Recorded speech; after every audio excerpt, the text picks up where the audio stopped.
Assalamualaikum warahmatullahi wabarakatuh.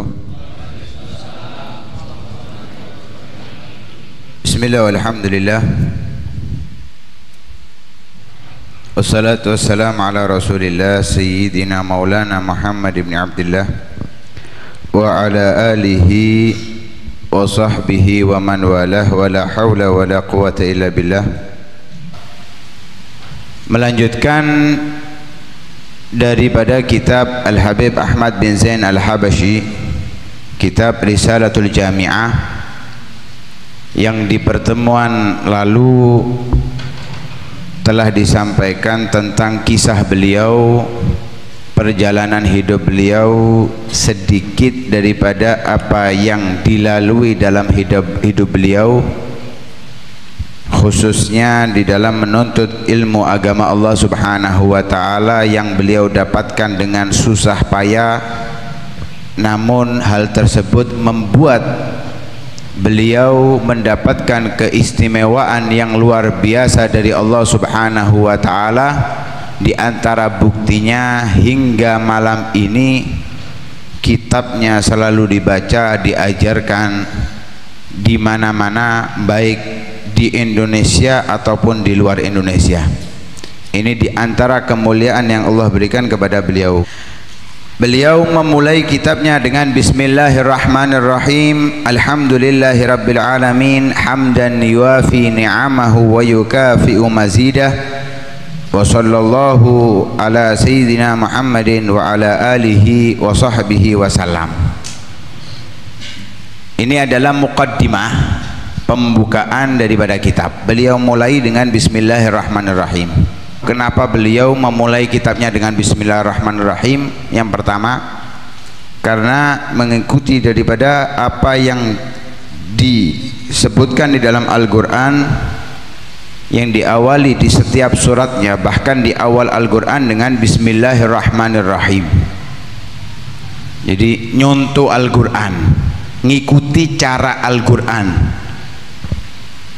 karena memang Al-Quran adalah pedoman bagi umat Islam. Di dalam mengarang kitab pun diajarkan mengawali dengan Bismillahirrahmanirrahim. Hampir semua kitab diawali dengan Bismillahirrahmanirrahim, karena juga di dalamnya ada manfaat-manfaat yang luar biasa. Yang kedua, karena mengikuti atau menjalankan sabda Nabi Shallallahu Alaihi Wasallam, kullu amrin dzibal la yubda'u fihi bi bismillahirrahmanirrahim fa huwa akhta, wa fi riwayat abtar, wa fi riwayat ajzam. Setiap perkara yang itu diperhatikan di dalam syariah, dipentingkan di dalam syariah, makan, minum, wudu, ini hal-hal yang diperhatikan. Di antaranya juga ngarang kitab. Itu kalau diawali dengan Bismillahirrahmanirrahim bagus. Kalau nggak diawali dengan Bismillahirrahmanirrahim, maka terputus. Kalau akto itu terputus tangan atau kaki, terputus tangan. Kemudian kalau ajzam itu terkena penyakit lepra, atau abtar, nggak punya keturunan. Yang dimaknakan oleh para ulama, hal-hal itu adalah gambaran bila manusia tidak memiliki tangan, manusia yang tidak sempurna dalam ciptaannya. Manusia yang terkena penyakit lepra, manusia yang tidak sempurna dalam bentuk fisiknya. Manusia yang nggak punya keturunan pula juga manusia yang kurang sempurna dalam kepribadiannya. Artinya kitab atau perbuatan yang diperhatikan di dalam syariat tidak diawali dengan Bismillahirrahmanirrahim, maka itu perbuatan yang tidak sempurna, bahkan berkahnya sedikit, manfaatnya pula sedikit. Makan nggak Bismillahirrahmanirrahim, dibarengi setan, karena itu manfaatnya sedikit. Alhasil yang kedua alasannya mengikuti sabdanya Nabi Shallallahu Alaihi Wasallam. Alasan yang ketiga, karena meneladani apa yang dilakukan oleh Nabi Shallallahu Alaihi Wasallam ketika mengirim surat kepada raja-raja, baik Raja Kaisar, Heraklah, kerajaan Romawi, ataupun kerajaan Ethiopia, ataupun kerajaan Persia. Itu semua Nabi menulis suratnya diawali dengan Bismillahirrahmanirrahim min Muhammad bin Abdullah. Bahkan ketika akan perjanjian Hudaybiyah, Nabi Shallallahu Alaihi Wasallam memerintahkan Sayyidina Ali bin Abi Thalib untuk menulis surat perjanjian dengan kafir Quraisy dengan memulai Bismillahirrahmanirrahim. Tapi saat itu dibantah oleh orang kafir Quraisy. Apa Ar-Rahmanir-Rahim, kita nggak mengenalnya, kata orang tersebut. Akhirnya disuruh menghapus oleh Rasulullah. Sayyidina Ali nolak, nggak mau, tetap Bismillahirrahmanirrahim. Nabi memaksa Sayyidina Ali untuk menulis dengan Bismillahirrahmanirrahim, dengan apa yang diminta oleh orang kafir Quraisy, yaitu Bismikallahumma. Itu yang dikenal oleh orang kafir Quraisy dengan Bismikallahumma. Islam mengajarkan dengan Bismillahirrahmanirrahim hampir di semua lafadz basmalah. Hanya beberapa seperti doa mau tidur, Bismikallahumma ahya wa bismika amut, atau bismika rabbi wada'tu jambi, dan seterusnya, tidak diawali dengan bismillah, tapi kebanyakan diawali dengan Bismillahirrahmanirrahim. Lah, Nabi ketika mengirim surat atau membuat surat perjanjian diawali dengan Bismillahirrahmanirrahim. Tapi maaf, kalau membuat undangan jangan dikasih Bismillahirrahmanirrahim walaupun dengan tulisan bahasa Indonesia. Usahakan pula tidak ada tulisan lafadz Nabi Muhammad atau lafadz Allah di dalamnya. Mengapa? Karena orang tidak menghargai tulisan tersebut, undangan dibuang ke sampah atau dibuat bungkus kacang dan semisalnya. Ini termasuk menistakan agama.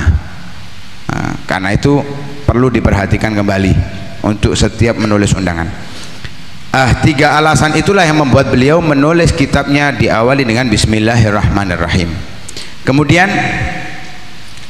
beliau melanjutkan dengan Alhamdulillahirabbil alamin, ngikuti Al-Qur'an, sesuai dengan Al-Qur'an di dalam surat Al-Fatihah. Setelah Bismillahirrahmanirrahim kemudian dilanjut dengan Alhamdulillahirabbil alamin.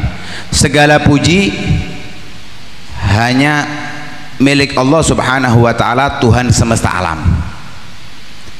Makhluk selain Allah, mau manusia, jin, malaikat, benda mati ataupun benda hidup, semua adalah alam, makhluk yang diciptakan oleh Allah.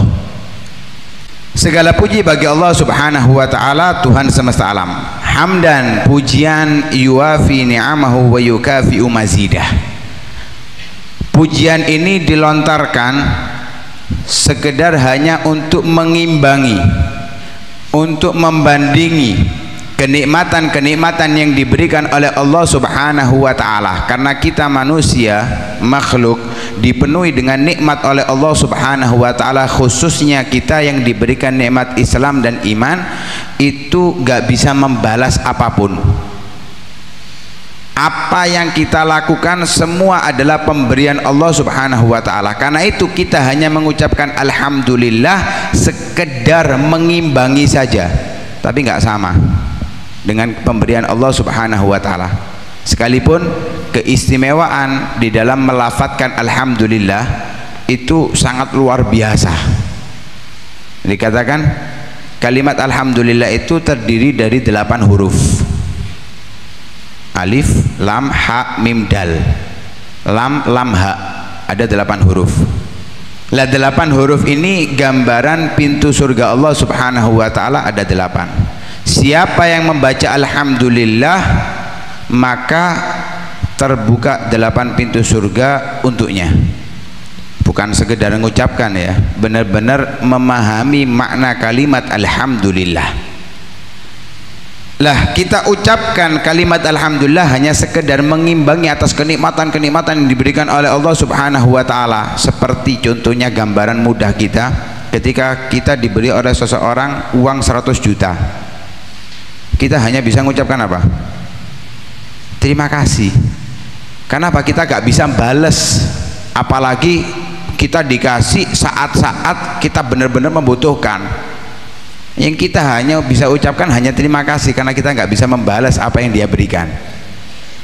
Lah begitu juga kenikmatan yang diberikan oleh Allah besar, kita hanya mengucapkan Alhamdulillah.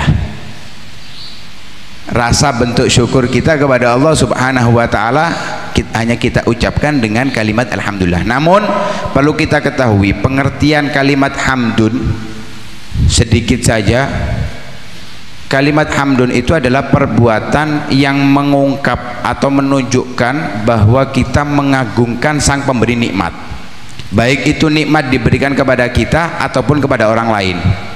Itu adalah kalimat hamd. Artinya kita diberikan oleh Allah Subhanahu wa taala makanan yang halal, kita makan, kita mengucapkan alhamdulillah, itu belum cukup.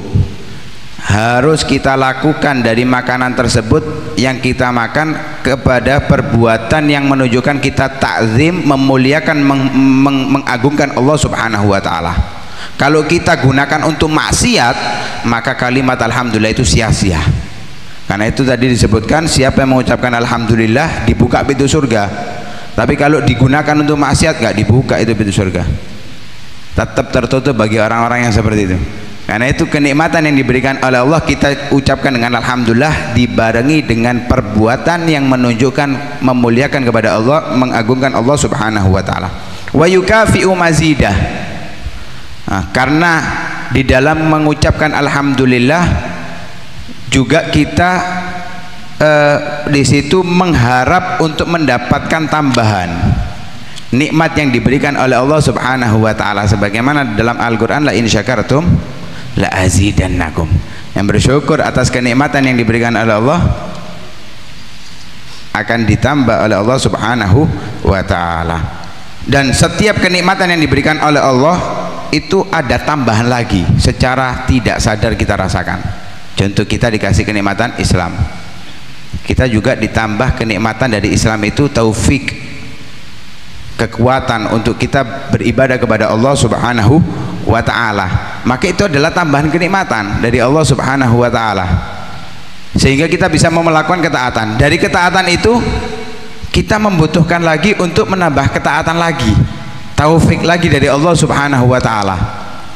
Maka karena itu kita semestinya untuk selalu mengucapkan kalimat alhamdulillah dan diiringi dengan ta'zim, penuh penghormatan, perbuatan yang menunjukkan kita mengagungkan Allah Subhanahu wa ta'ala. Kemudian dilanjut dengan bersalawat kepada Nabi sallallahu alaihi wasallam, wa sallallahu ala sayyidina Muhammadin wa ala alihi wa sahbihi wasallam. Salawat Allah dan Allah bersalawat kepada Nabi Muhammad. Kalimat shalla yusalli itu kalau sudah ada Allah itu diartikan doa, diartikan berdoa. Lah wa sallallahu, dan Allah bersalawat kepada Nabi Muhammad itu memiliki makna rahimallahu rahmatan makrunatan bitta'zim wat tabjil. Kalau Allah sekedar hanya memberikan rahmat, gak perlu Allah mengucapkan di dalam ayat Al-Quran innallaha wa malaikatahu yusalluna 'alan nabi. Cukup innallaha yarhamu 'alan nabi. Kalau sekedar rahmat, karena Allah memberikan rahmat itu kepada semua orang, tapi kepada Nabi dengan rahmat khusus yang diiringi dengan ta'zim. Nah, Allah memuliakan, mengagungkan Nabi Muhammad wat tabjil, dan mengangkat tinggi derajatnya, sehingga Allah menggunakan kalimat yusalluna. Karena itu para ulama menukil kalimatnya dengan wasallallahu, nggak cukup rahimallah, tapi kalau diterjemahkan rahimallahu rahmatan makrunatan bitta'zim ala sayyidina Muhammad. Allah memberikan rahmat dengan apa yang diiringi penghormatan, kemuliaan untuk Nabi Muhammad sallallahu alaihi wasallam, pemimpin kita.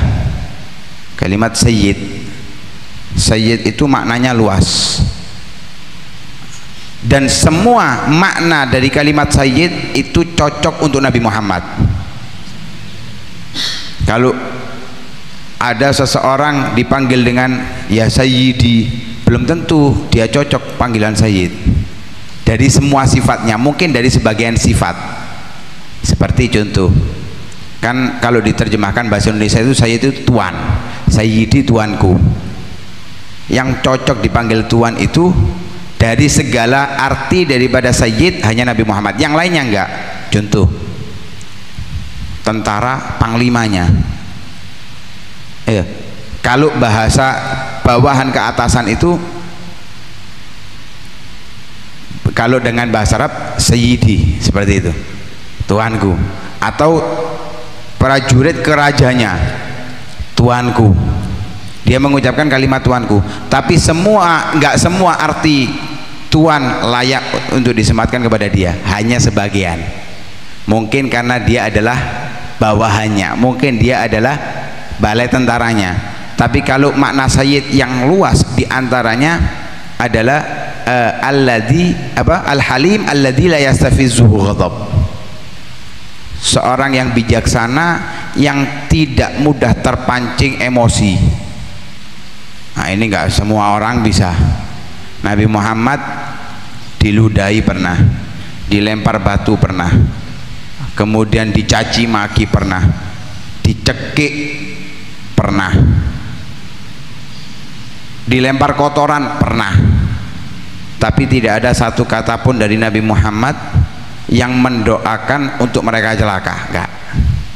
Selama itu adalah pribadi Nabi Muhammad selalu memaafkan. Tapi kalau sudah itu adalah hakullah, baru Nabi Muhammad tidak bisa memaafkan.